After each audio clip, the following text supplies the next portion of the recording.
Welcome to the Human Capital Innovations Podcast. We're your source for personal, professional, and organizational growth and development, where we share original research, explore industry trends, and interview executives and thought leaders from across the globe. We hope you join us often for practitioner-oriented content around all things related to leadership, HR, talent management, organizational development, and change management. Maximize your personal and organizational potential with Human Capital Innovations Podcast.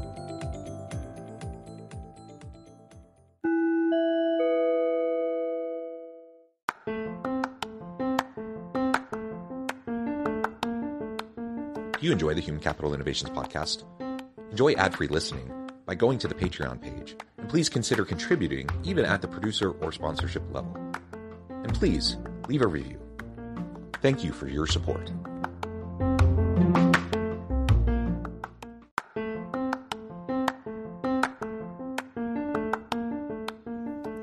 Welcome to the Human Capital Innovations Podcast. In this HCI podcast episode, I talk with Raghu Bala about how blockchain is improving data availability, security, and flexibility within organizations.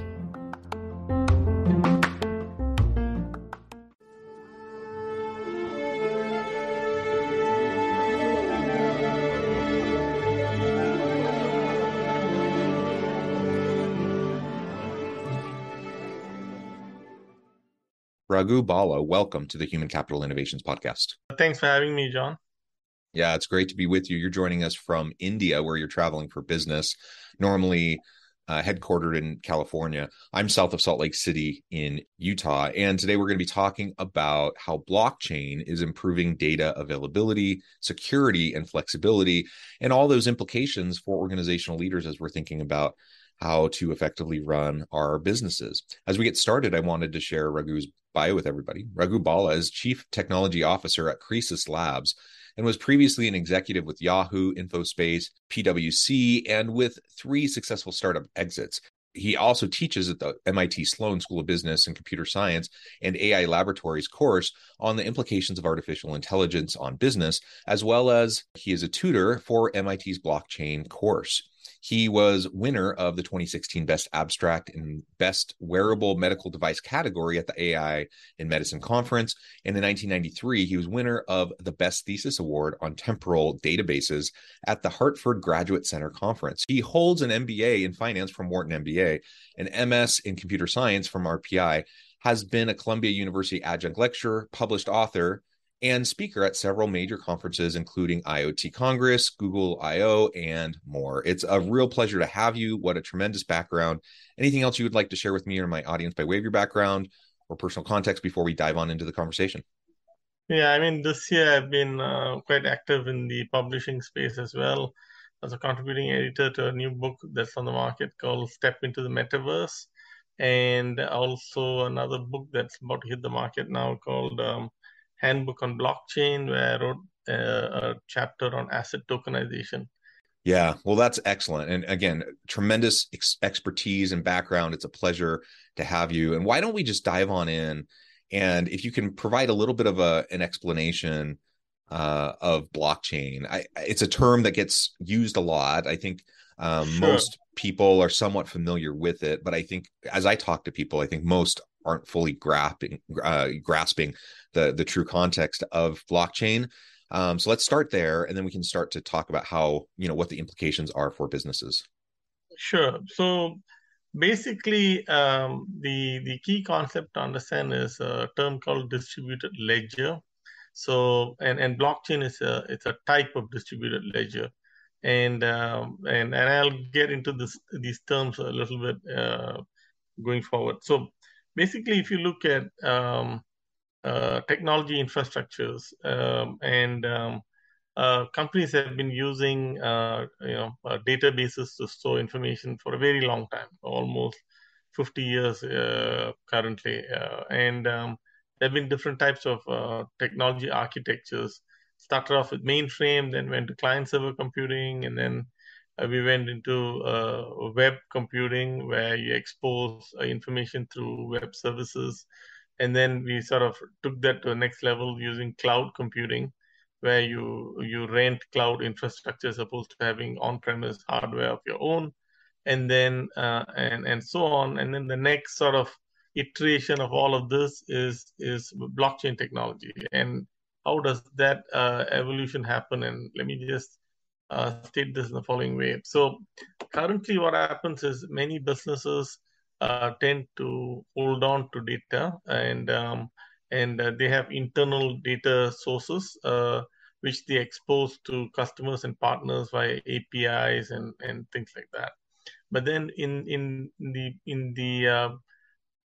the context of distributed ledgers, what happens is um, we look at companies operating in sort of ecosystems.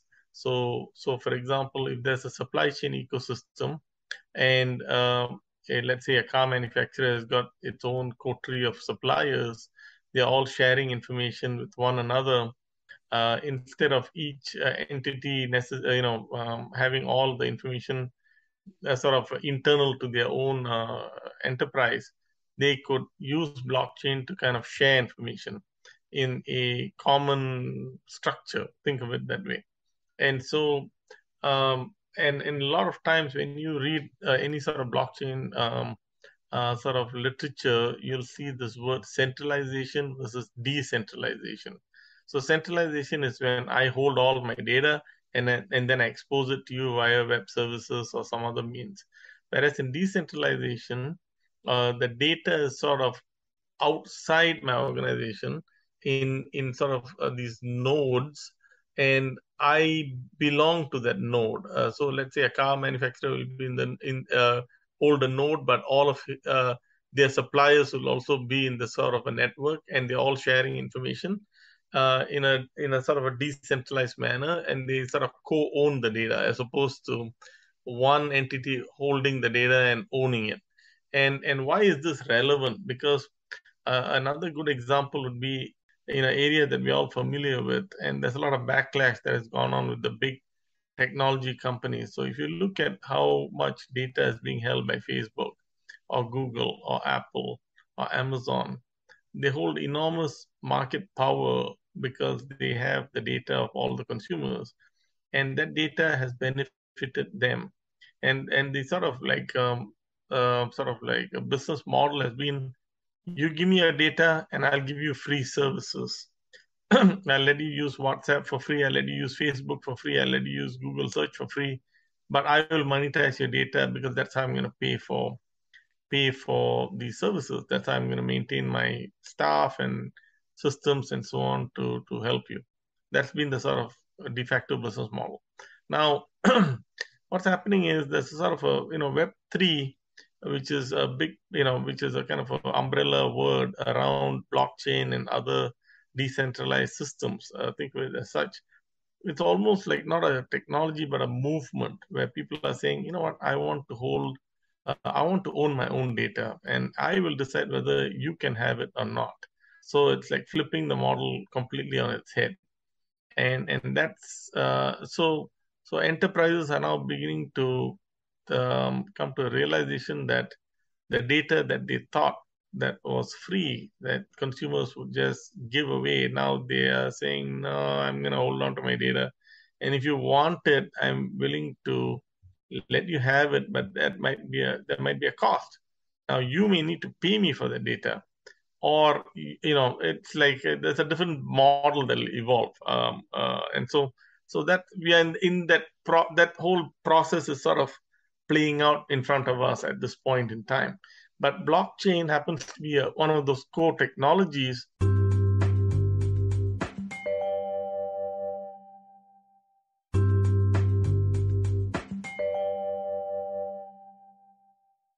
So maybe help clarify for me. You talked about decentralized data. How does that relate to, or is it the same thing as decentralized exchanges that are utilized? Okay, so first of all, let me begin with the word distributed ledger. So when data is held by in a kind of a decentralized form, like for example, if Google is holding your data, you can think of it as a centralized ledger. When the data is sort of shared in an ecosystem, that's a decentralized, it's in a decentralized form, that's a distributed ledger. So in a distributed ledger, there are different types of technologies that can implement distributed ledger, and blockchain is one of them. An analogy would be like if I tell you aircraft, a jet plane is an aircraft, a helicopter is an aircraft, a propeller plane is an aircraft. So blockchain is one type of aircraft. Think of it like that. One type of distributed ledger. So blockchain is, and then there are other types as well out there. But I don't want to get too much into the weeds on that. Okay. But okay, now having said that, so how do these blockchains hold data? And so blockchain is actually three things. It's a combination of data, logic, and network. So a blockchain network consists of many nodes, and these nodes can be operated by different entities. That means one entity is not controlling all of the data. That it's like it's shared data among multiple entities. So that's a big departure from how data is held by organizations today. Okay, now what is the primary use case of blockchain? There are many, many use cases. There are use cases in banking, finance, cryptocurrency, healthcare, art, supply chain, on and on and on. There are hundreds of use cases. The first sort of killer app, just like in web, the killer app was in the World Wide Web or in the Internet 1.0, Web 1.0. The killer app was email. So think of cryptocurrency as currently the killer app of Web 3. Basically, you're changing money. And so money was first there was barter, and then there was coins, and then there was paper money, and then there was credit card, and then now you got digital sort of money, which is cryptocurrency. So the money is almost like the first killer app of Web3. Okay, now you asked what's the difference between a decentralized exchange and distributed ledger, or the word decentralized here. So what happens is when in the cryptocurrency use case specifically, when people have to convert their money from one form to another, they can go to exchange. These exchanges can be centralized or decentralized. So there are centralized exchanges like Coinbase, which is very popular in the US. There's FTX, there is Kraken, there are many, Binance and so on. These are all exchanges, and most of them are centralized exchanges. That means one company owns that exchange, and it's playing the role of if you go to the airport, you can switch from US dollar to Mexican pesos or something like that. It's like a TravelX. They are like the equivalent of TravelX in the cryptocurrency world. You can convert from Bitcoin to Ethereum, Ethereum to Solana, Solana to Algorand, like that. So they play that exchange function. Now, when an entity is not behind that exchange, it becomes a decentralized autonomous organization.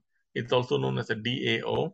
That means, if you think about it, a robot is controlling that entity. And for those who are not familiar with Web3, they'll think like, what the heck are you talking about? But it's not controlled by any one person. It's the governance of that organization is done by a smart contract, and it figures out how do I operate this organization. In the case of an exchange, it will do the currency swaps for you.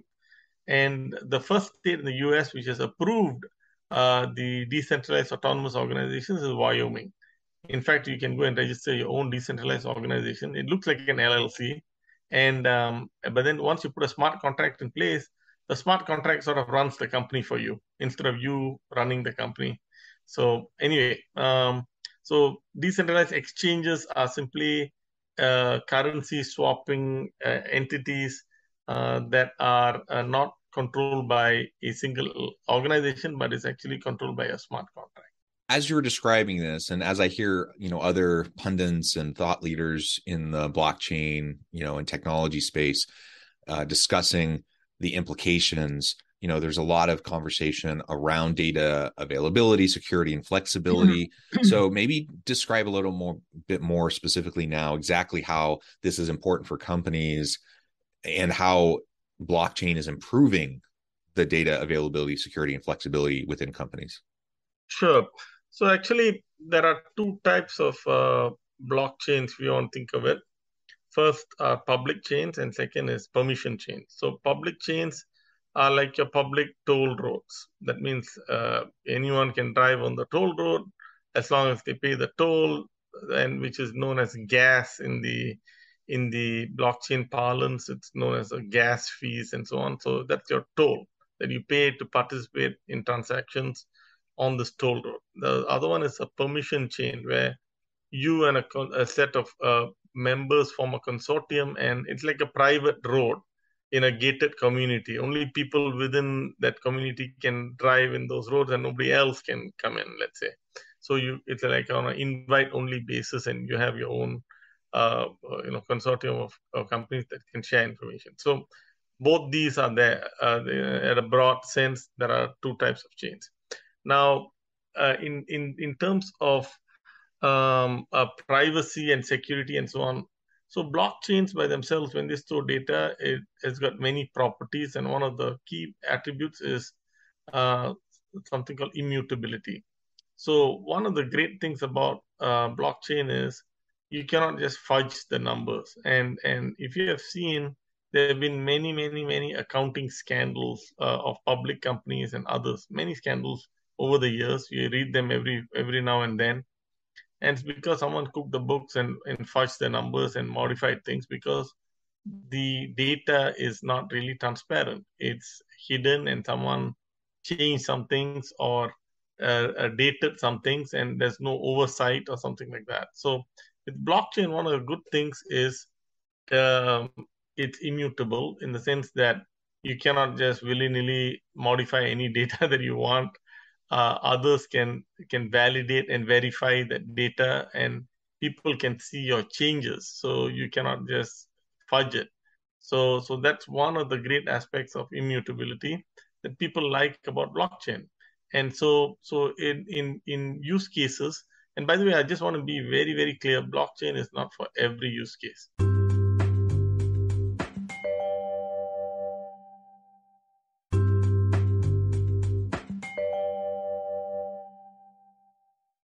There are the current technology stack that we have, Web 2 or whatnot, whether you want to call it that, will still survive. To this day, we still have mainframe computers. Every stage of computing has got its value somewhere, and it persists over a period of time. So not all of Web 2 will be replaced by Web 3, but then there are use cases where blockchain makes complete sense. And so those use cases are ones that will survive. People are trying to use it for some use cases where I sometimes, sort of like roll my eyes, like, this is not one of those cases where it makes sense, for instance. But in many areas, it does make sense. I'll give you one quick use case. Like in the case of product provenance or a title. So, for example, um, many people know that your home or your car, the title is established. Like the county where you live in will say that John owns this home or something like that, or John owns this car. The DMV will have a record. But then for certain types of assets, like let's say you have some expensive piece of art, or you own some jewelry, there's no title. Even though it's valuable, there's no title.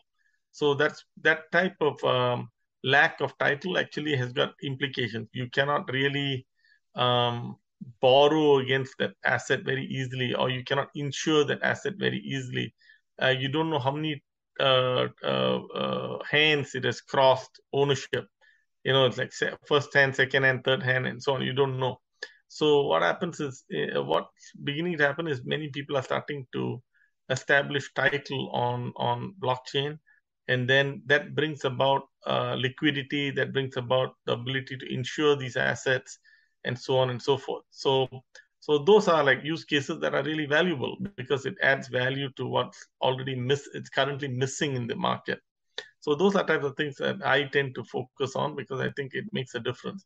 And many things, the current system ain't broken, so why fix it, right? So you Yeah. can go with what you have. So Yeah, I think the transparency piece is just really important. And Organizations have been moving towards more and more transparency for a long time, in part just driven by available information on the internet. And so leaders and organizations are being held more to account for what they're doing in their organizations, and employees are expecting more of their employers as well. So this need for greater levels of transparency is important. But like you said, there's still ways to kind of cook the books, to kind of spin the numbers, to edit things, and to make things kind of look more favorably, to support the kind of narrative you're going for from a PR standpoint.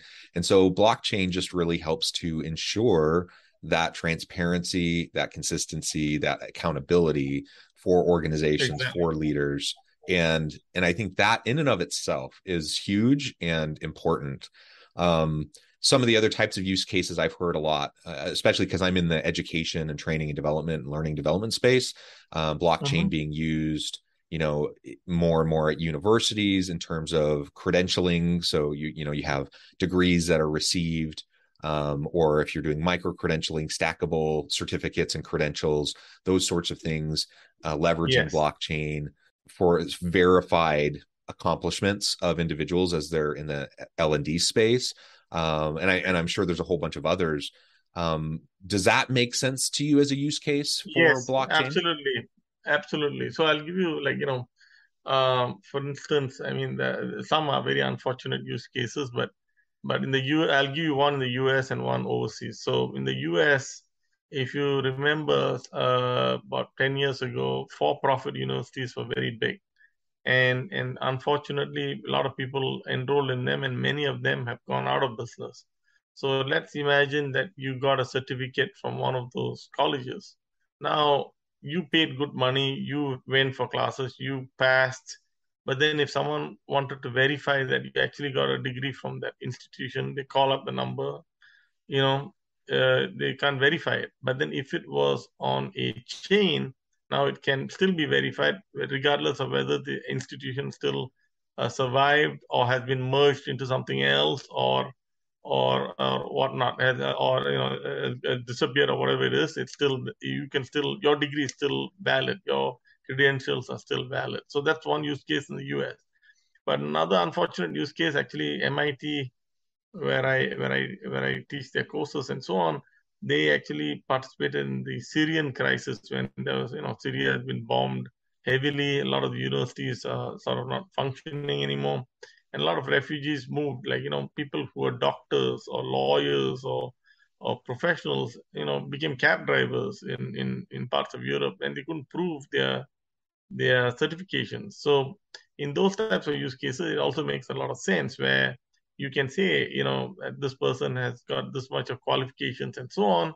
And so that when they go across boundaries, and they can prove their credentials. So these use cases actually are very useful, and sometimes we don't see the value of it until some disaster strikes. And both cases that I gave you examples of bad things happening, but blockchain, a distributed ledger, which is out there, and a public ledger, is very useful actually. So Yeah, excellent. Well, Raghu, this has just been a really great conversation and a good introduction for myself and hopefully for my audience around blockchain and how companies can utilize blockchain, appropriate use cases, how the decentralized exchange works, et cetera. I think all that's really important to understand as we move into the future. Before we wrap things up for today, I just wanted to give you a chance to share with the audience how they can connect with you, find out more about your work, your team, and then give us the final word on the topic for today.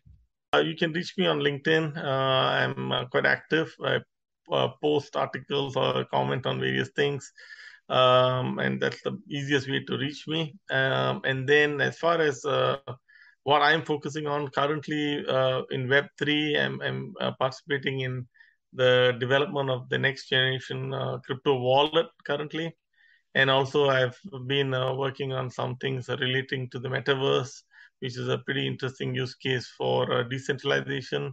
And it's got blockchain as one of its underlying substrates. So those are areas I think which you'll see in the next 5 years, sort of like unfold into something very interesting. So. Wonderful. Thank you, Raghu. It's been a real pleasure. I encourage my audience to reach out, get connected, find out more about what Raghu and his team can do for you. And as always, I hope everyone can stay healthy and safe, that you can find meaning and purpose at work each and every day. And I hope you all have a great week. Do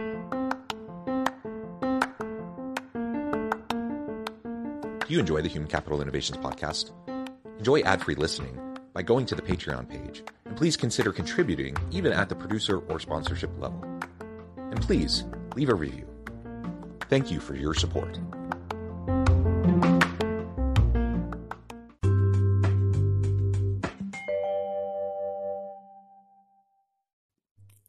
Thanks again for joining us for this episode of the Human Capital Innovations podcast.